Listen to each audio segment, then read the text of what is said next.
Burung-burung berkicau merdu, tanda pagi sudah menyambut. Aku terpaku oleh sawahku, bagaikan ini milikku.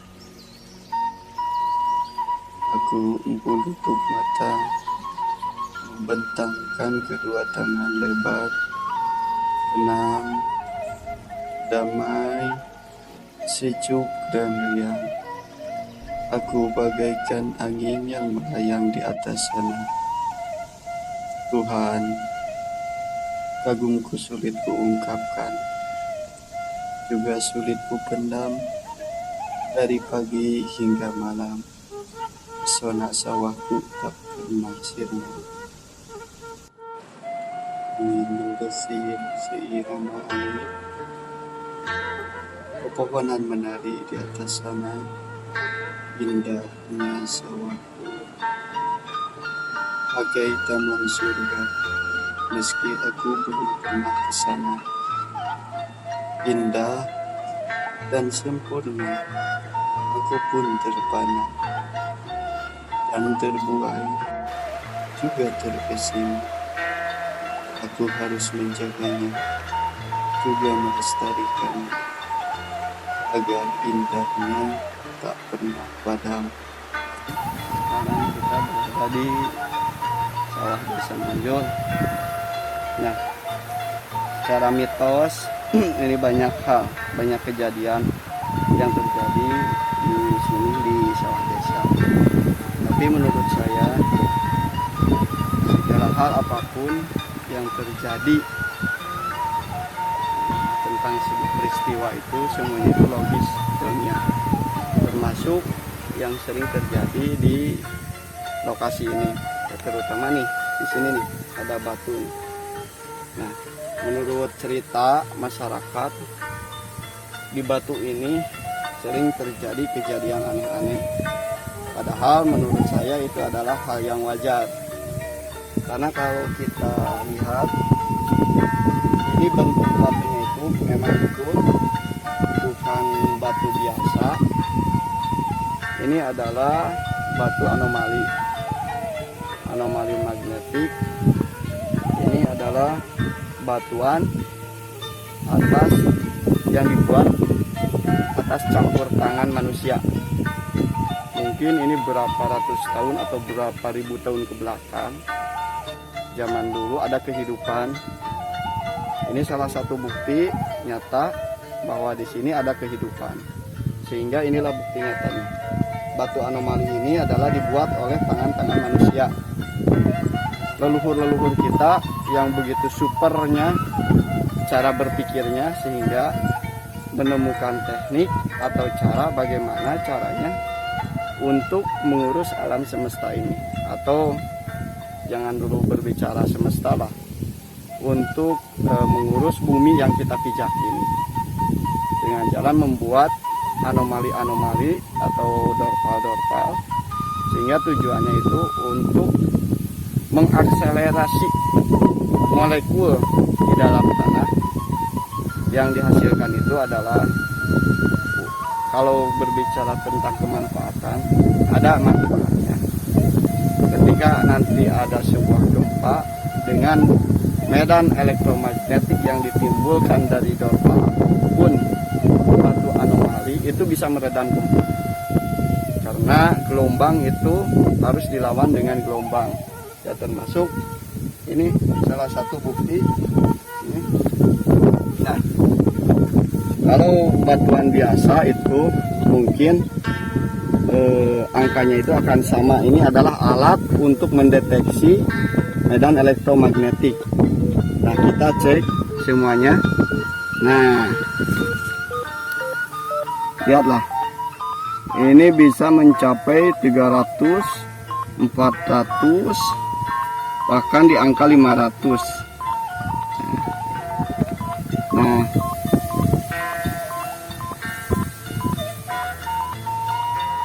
Nah, di sini artinya ini beragam energi yang ditimbulkan dari batu tersebut. Silahkan teman-teman bisa mengecek dengan aplikasi yang namanya magnetometer untuk mengecek seberapa besar energi yang ditimbulkan oleh batu tersebut. Kalau berbicara energi normal dari batuan alam itu biasanya itu normalnya itu di angka 40 sampai 50. Tapi ini angkanya lebih. Berarti ada sebuah ini nyampe 138. Nah, ini tujuannya untuk apa? Untuk meningkatkan akselerasi manusia. Ini energi ini bisa diserap. Tujuannya diserap untuk mengakselerasi molekul di dalam tubuh kita, sehingga akselerasi kita itu bisa meningkat. Nah, fungsinya untuk apa? Akselerasi yang pertama, ketika akselerasi tubuh manusia itu meningkat, secara otomatis kemampuan manusia pun meningkat. Dampak yang dihasilkan itu yang pertama, kepada tubuh yang dirasakan itu akan semakin ringan atau sehat. Yang kedua, berbicara tentang sebuah kecerdasan, ini akan meningkatkan kecerdasan seseorang karena akselerasinya pun meningkat. Kita berbicara akselerasi itu berkaitan dengan sebuah energi.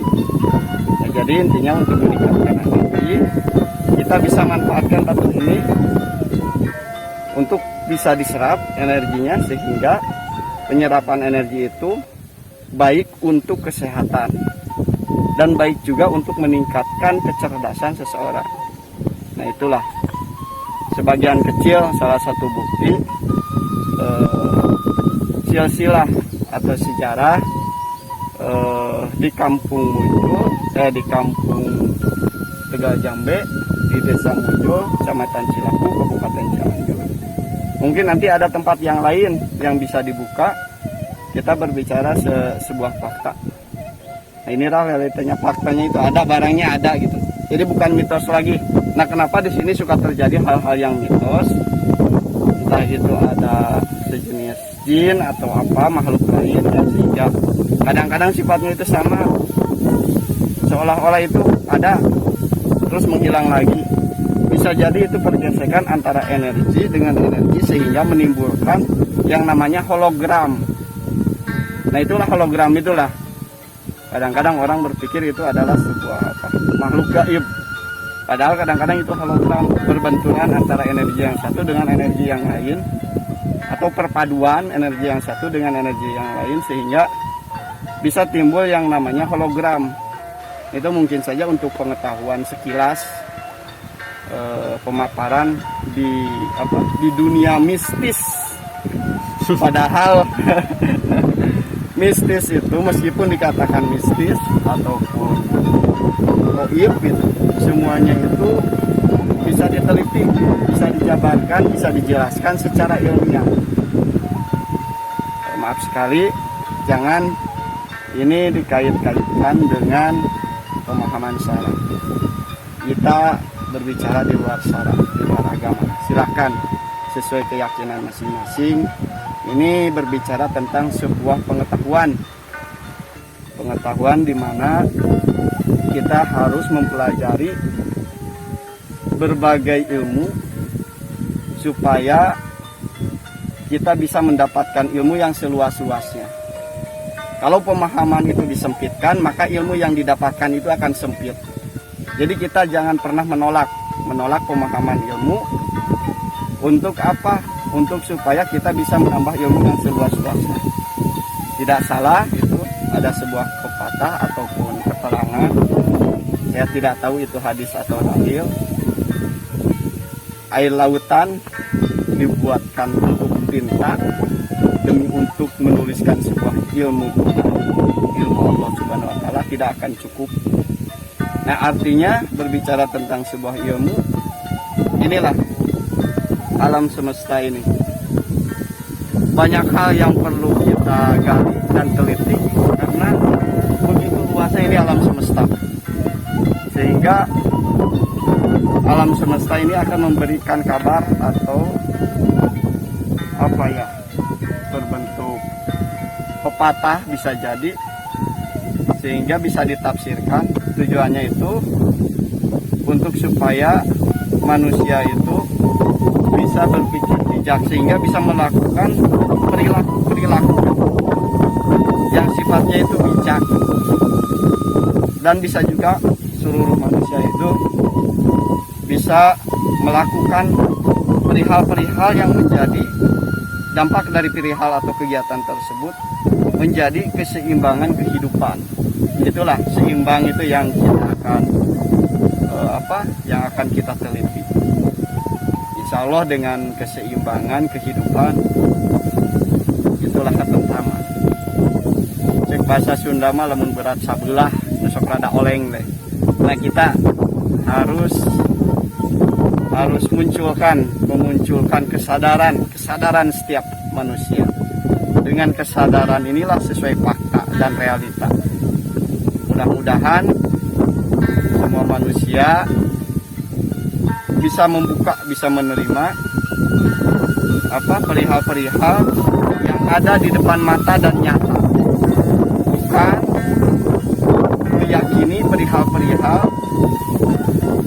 yang sifatnya itu dongeng, cerita, tapi tidak menjadi sebuah keyakinan. Jangan paksa pemikiran manusia itu hanya sebatas percaya, padahal dipaksa untuk jadi sebuah keyakinan. Nah, itulah yang namanya dogma pragmatis. Doktrin dogma pragmatis yang akan mengacaukan sistem peredaran darah di dalam diri kita sehingga bisa berdampak negatif. Sekian dan terima kasih, semoga bermanfaat. Assalamualaikum warahmatullahi wabarakatuh.